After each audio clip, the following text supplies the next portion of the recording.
Bonjour à tous, ravi de vous retrouver sur Mosaïque. On est reparti pour 30 minutes d'information, de culture et de divertissement. Et à la une aujourd'hui, la fête de la pomme de terre.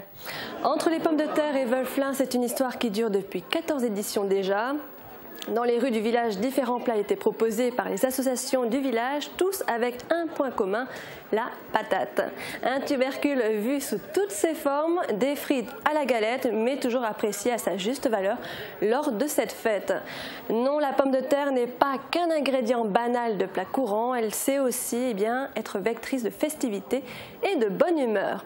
On en reparle dans notre JT. En attendant, on regarde le sommaire de notre émission. Que de beaux souvenirs de mon mariage. Dans mon livre d'or Festivité. Festivité, festivité, des idées toutes faites. Qui trouvera la meilleure recette de cuisine anti-gaspillage? Réponse à l'issue du concours initié par la Casque. À Sarralbe, le public était invité à découvrir des chauves-souris en train de chasser. De Porte Verte en Porte Rouge, la Coupe de Lorraine de slalom s'est déroulée à Grossbiederstroff. La petite histoire du jour s'intéresse à la rue des Grenouilles dans la vieille ville de Sarreguemines. Tendance Nature Animaux nous emmène à la découverte du parc municipal de la ville. Pour entrée plat dessert, Catherine Henrich prépare aujourd'hui un veau au citron. Et avant tout cela, retour 4 ans en arrière dans la séquence replay du jour. Le 16 septembre 2010 précisément, le lycée Simon-Lazare de Sarreguemines inaugurait les nouveaux locaux de sa section boulangerie-pâtisserie. Un événement qui s'était déroulé en présence de personnalités politiques mais aussi du chef lorrain Michel Roth. Regardez l'extrait du reportage de l'époque. Où que vous soyez, restez connecté avec votre entreprise. Pour les pros, la solution, c'est le Cloud ID Réseau. Les 200 élèves de la section boulangerie-pâtisserie disposent d'un nouvel outil de travail. Pourtant, ce dispositif modulaire profitera à l'ensemble de la communauté scolaire, soit à 750 élèves. Un bel outil de travaux pratiques qui inclut un projet de transversalité. Le pôle boulangerie-pâtisserie comprend notamment une salle de technologie appliquée, 2 salles de travaux pratiques, un magasin pédagogique et une réserve. Un projet qui a été financé par la région Lorraine à hauteur d'environ 670 000 €. Ce nouveau QG professionnel de l'établissement continuera à viser la qualité. Ici, le lycée enregistre un taux de réussite au bac pro pâtisserie et boulangerie de 100%. Et un taux de réussite qui se répète au fil des années avec très peu de variantes, 97,5% pour la dernière promo de Bac Pro boulangerie-pâtisserie. Et à noter que la filière s'est développée dans l'établissement. Le lycée Simon-Lazare est depuis la rentrée le seul établissement de l'académie à proposer une mention complémentaire chocolatier-pâtissier. Je vous propose à présent de retrouver Sandrine en compagnie d'une vache pas comme les autres. Elle nous présente les prévisions météo pour demain. 17% des accidents du quotidien ont pour origine le sport. Assurance accident de la vie, la sécurité par tous les temps. Pour demain, le temps sera encore bien agréable. Après les brumes et nuages bas du matin, nous retrouverons un temps bien ensoleillé et chaud pour la saison. Petit bémol, l'atmosphère devient plus instable l'après-midi et des nuages se développent un peu partout. Ils sont parfois menaçants et finissent par laisser échapper quelques gouttes de pluie, tout juste de quoi arroser les pâturages.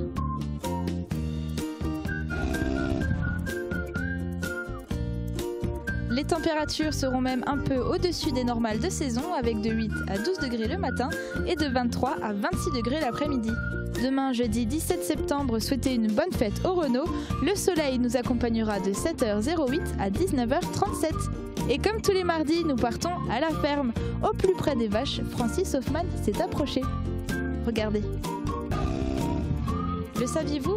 On compte 24 millions de vaches laitières en Europe et 3,6 millions en France. Dans notre région, beaucoup d'entre elles sont élevées dans des systèmes de pâturage.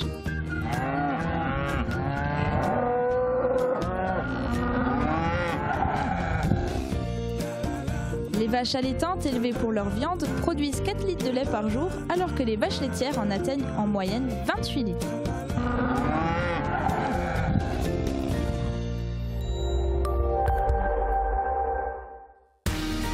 7,6% des accidents du quotidien ont pour origine l'activité domestique.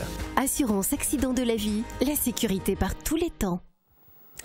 En page régionale du Républicain lorrain, une fillette de 3 ans a été retrouvée hier matin sur le cadavre de sa mère qui gisait au bas d'un pont à Rosières-aux-Salines. L'acte désespéré est évoqué, mais aucune porte n'est fermée par les enquêteurs. À la une de Sarreguemines, mais aussi de Forbach, des rixes entre bandes rivales d'une vingtaine de jeunes de Sarreguemines et du bassin houillé ont éclaté au centre-ville de Sarreguemines pendant les nuits de vendredi à samedi et de samedi à dimanche. Des coups à l'arme blanche ont été portés. Aux urgences, les blessés ont agressé un aide-soignant et gazé 4 agents de sécurité. L'info encore et en images, c'est dans notre JT.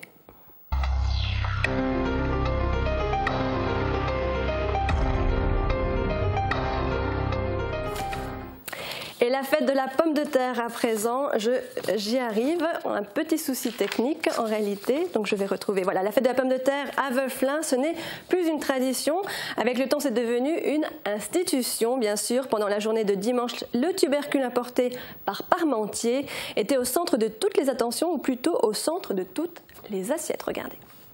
Dans mon assiette, il y a des pommes de terre, des carottes, des oignons et puis de la viande de porc, de bœuf. Ouais, je sais pas, voilà. Et par contre, c'est excellent.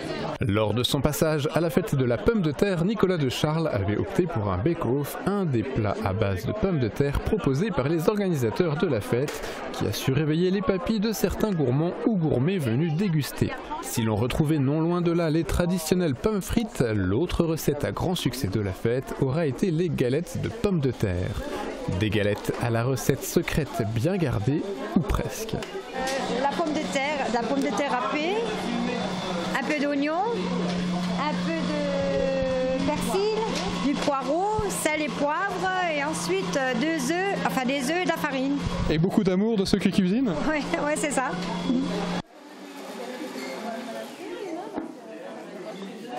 Si la fête se déroulait principalement dans les assiettes, en face à face avec des tubercules, les festivités ont aussi investi toutes les rues du centre du village. Badauds, chalands et concerts étaient aussi de la partie.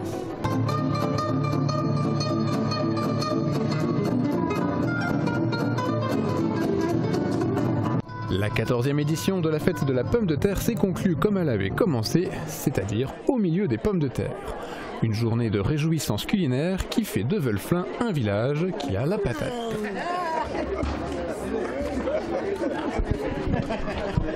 Ça ressemble à quoi en bouche? C'est très croustillant, très bon, très croustillant, excellent. Ça, on veut bien vous croire. Dans cet autre sujet, il est toujours question de pitance, et plus précisément de cuisine anti-gaspillage. Limiter, trier, valoriser, ce sont les 3 grands axes de la politique de gestion des déchets de l'agglo au regard des engagements pris dans le cadre du plan climat. En quelques mots, de quoi s'agit-il? Eh bien, c'est simple. Le plan climat, c'est un ensemble d'actions menées sur le territoire de l'intercommunalité qui vise à limiter notre impact sur l'environnement. C'est donc dans ce cadre qu'a été élaboré le programme local de prévention des déchets. Concrètement, il s'agit d'un ensemble d'opérations impliquant la population locale. La dernière en date est le concours de cuisine anti-gaspillage. Explication. Saurez-vous réaliser une deuxième recette de cuisine en utilisant les restes de la première? C'est le défi que lance l'agglo en partenariat avec le lycée professionnel Simon Lazare. Les représentants des 2 structures se réunissent pour lancer un concours de cuisine anti-gaspillage alimentaire. Partant de ce constat choquant, chaque Français jette en moyenne 7 kg de déchets non consommés par an. L'opération Parce que mon assiette le vaut bien a vu le jour.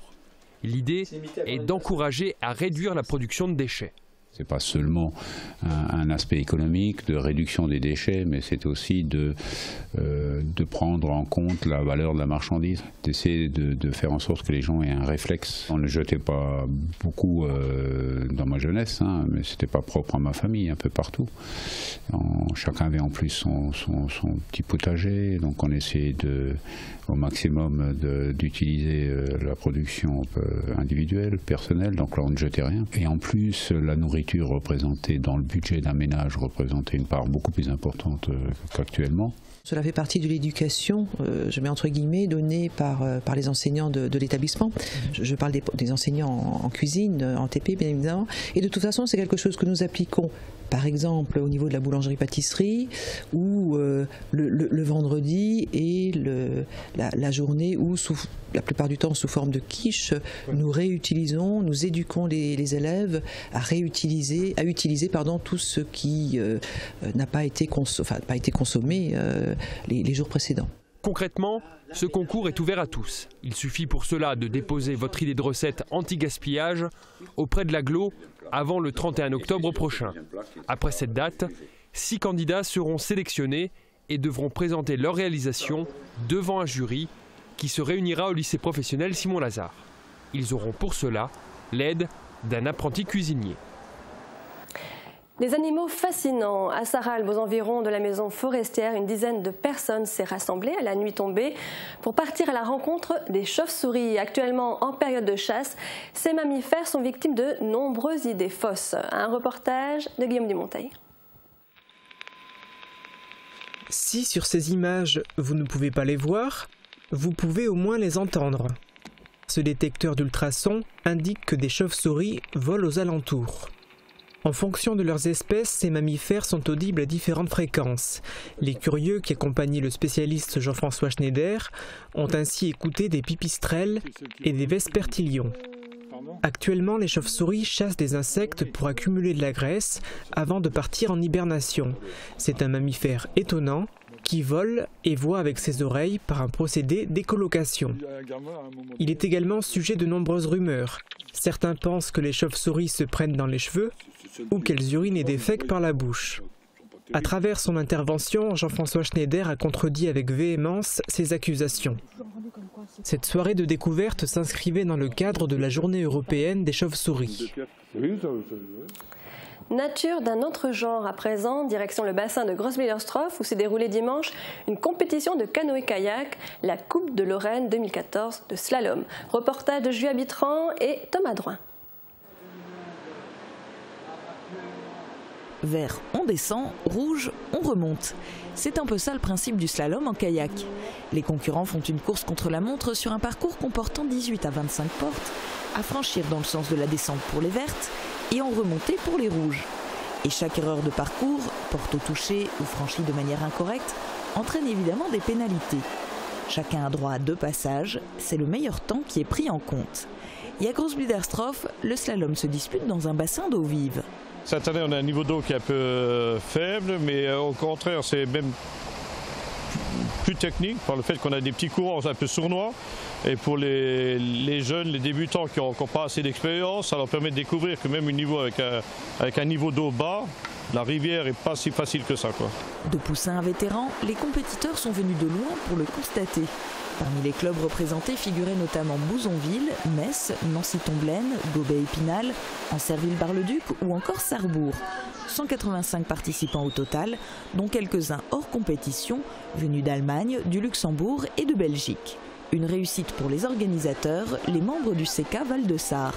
Grossby est assez polyvalent avec le slalom, la course en ligne. Il y a une bonne équipe qui permet de donner une bonne dynamique au département et à la région Lorraine.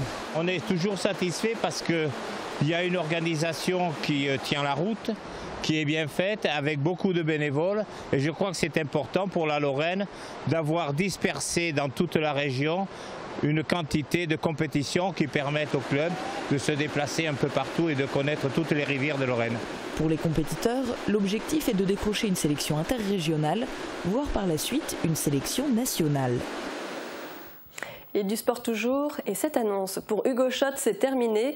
Le jeune joueur numéro 1 de l'AS Sarreguemines Tennis, 524e au classement ATP, s'est incliné dans le 2e tour de l'Open de Moselle. Il aura fallu 2-7 à l'Allemand Mats Moering pour s'imposer 6-4 puis 7-5. On l'attend dès la semaine prochaine du coup, Hugo Schott à Sarreguemines pour le tournoi futur. Il comptera parmi les invités du tableau final. Le journal, c'est fini pour aujourd'hui, mais la petite histoire, tendance et entrée plat dessert, c'est à suivre après cette page de pub.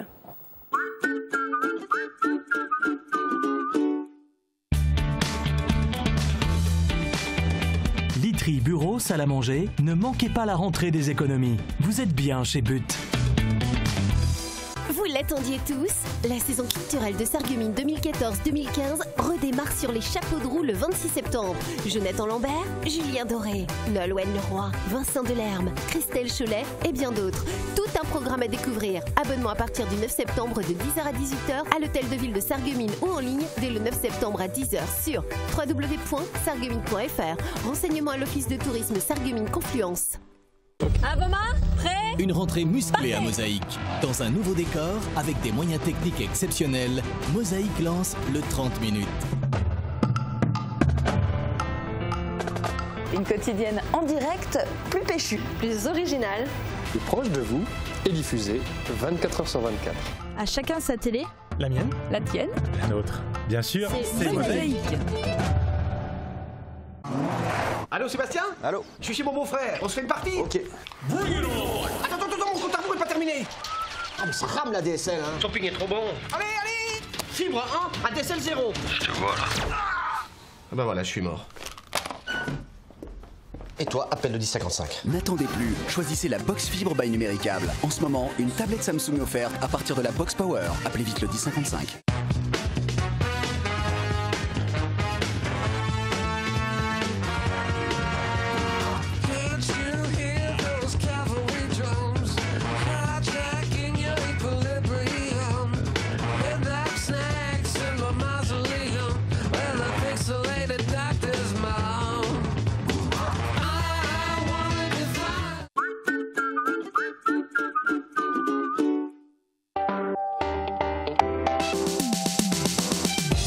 Sur Mosaïque, résumé en images du conseil municipal de Sarreguemines, à l'ordre du jour notamment la taxe communale sur la consommation finale d'électricité ou encore les attributions de subventions dans le cadre du contrat enfance-jeunesse. Et puis de l'art est aussi au programme avec Annie Ivanik, une aquarelliste sarregueminoise membre de l'ADAL. Une peinture colorée et empreinte de romantisme à l'image de l'artiste.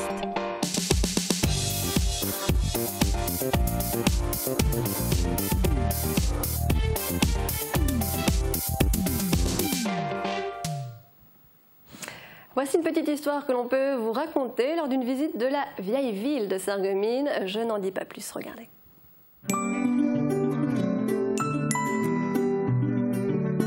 FBS, du bon temps par tous les temps.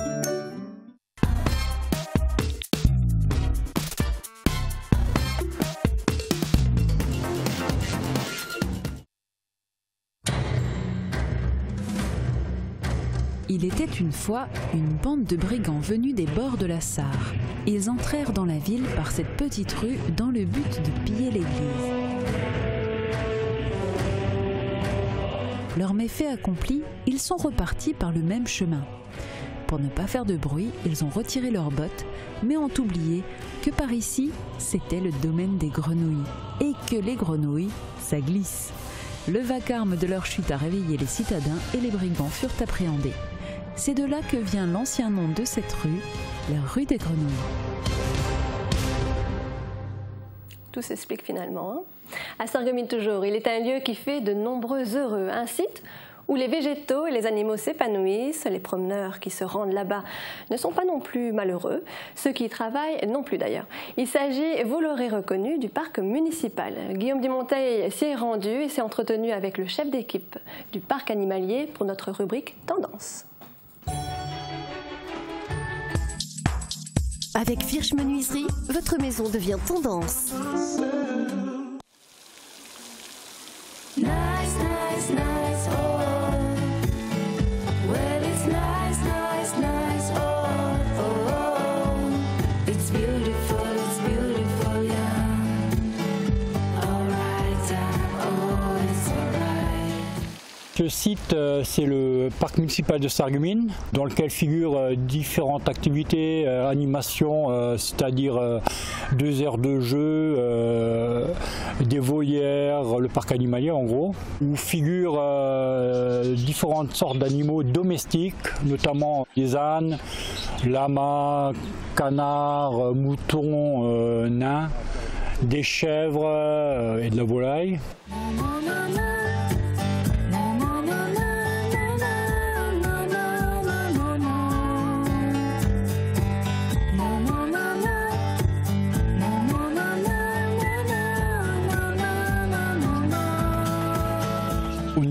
équipe de 5 personnes. Ça représente à peu près une demi-journée par agent de boulot. Et sinon, le reste, on se consacre sur les aires de jeu de la ville de Sarreguemines.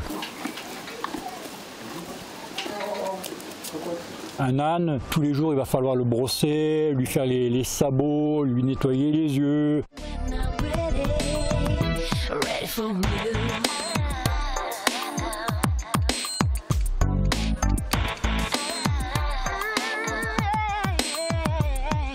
C'est carrément un hobby, on peut se permettre de le dire. C'est un des plus beaux métiers du monde.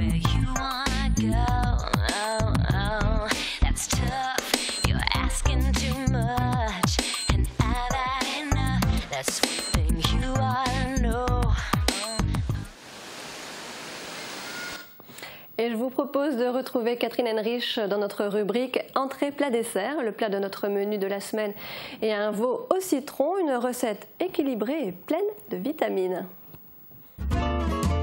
Belle et fonctionnelle, les cuisines Aviva présentent Entrée plat dessert. Aviva, la cuisine qui vous va.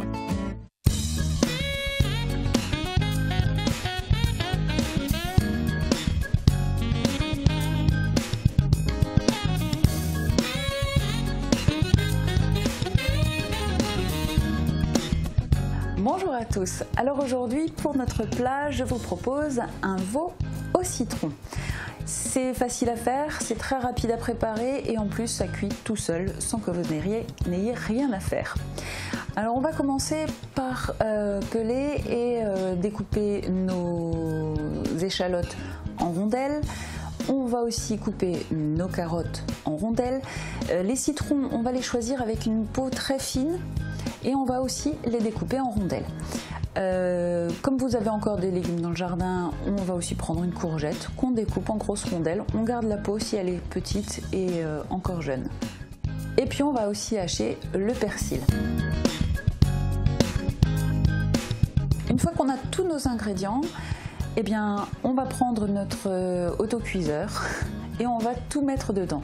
Un filet d'huile dans le fond, les échalotes d'abord, puis les carottes, les pommes de terre qu'on aura aussi découpées en rondelles. Ensuite, on y ajoute nos citrons, nos morceaux de citron, les courgettes et à la fin, vous allez déposer votre viande. Alors, pour que ça cuise plus vite, moi j'ai choisi d'avoir la noix de veau en escalope. Ça va cuire plus vite. Et puis après, vous avez déjà vos parts individuelles. Et avant de refermer, évidemment, on va mouiller le tout avec un bouillon de volaille un peu corsé. Ça donnera un peu plus de goût. Comme on n'a ni salé ni poivré, c'est ça qui va apporter l'assaisonnement. Vous refermez votre autocuiseur et vous le mettez à cuire. Alors, d'abord sur un feu vif, histoire que la vapeur se condense à l'intérieur. Et ensuite, on va baisser le feu et on va laisser cuire entre une demi-heure et 40 minutes. Pas plus, parce que sinon tout va se disloquer. Mais la viande va être vraiment très tendre à l'arrivée. Lorsque tout est cuit, évidemment, vous ouvrez, vous lâchez la pression, vous ouvrez votre autocuiseur et puis vous allez récupérer un peu de jus qu'on va mettre dans une casserole et qu'on va laisser réduire avec, on va dire 10 centilitres de madère. On va laisser réduire histoire que ça devienne un peu sirupeux et vous allez servir donc vos légumes avec votre viande. Vous allez arroser d'un peu de sauce. Très bon appétit à tous.